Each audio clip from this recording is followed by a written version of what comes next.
Hello mga guys, mga ka-discard. So, gamitin mo yung order natin from TikTok. Yung ito, yung skincare product natin. Kasi yung reklamo na ako na simula nung work from home pa ako. Hindi ko na nalagaan yung skin ko.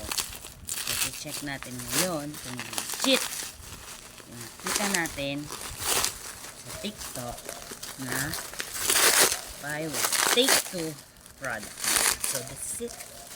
And sabi check daw kung legit na original tong vitamin C toner. Alogen. Ulo, ba't ganun? Pag di bumula, hindi siya legit. Wait. Bumubula naman siya guys, pero hindi gaano, no?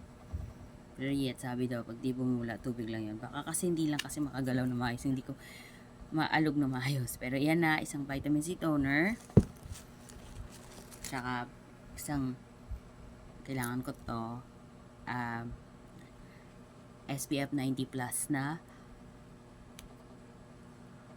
ang tawag nito, sunscreen. Kasi kailangan ko to pag lumalabas sa init, sa umaga. And, of course, the niacinamide pan cream after maglagay. So, sabi, bago daw. Ilagay daw to after mo. Sa gabi, itong dalawa. Sa umaga, itong dalawa. So, more likely sa sitwasyon ko, since hindi naman ako lumalabas sa bahay at panggabi ako, ito ma-apply ko para both umaga, gabi. Kasi umaga ang tulog ko and mag-alis lang ako nito. So, we'll check kung ano yung magiging kalabasan. So, ito guys, click nyo sa yellow basket sa baba. 168 pesos lang itong tatlo. Diba? Murang-mura na.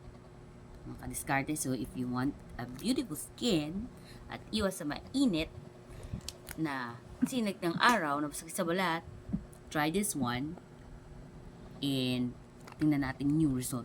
Okay? Sabi nila again, so, ayaw pa na bumula. Okay. So, 168 pesos lang. The yellow basket.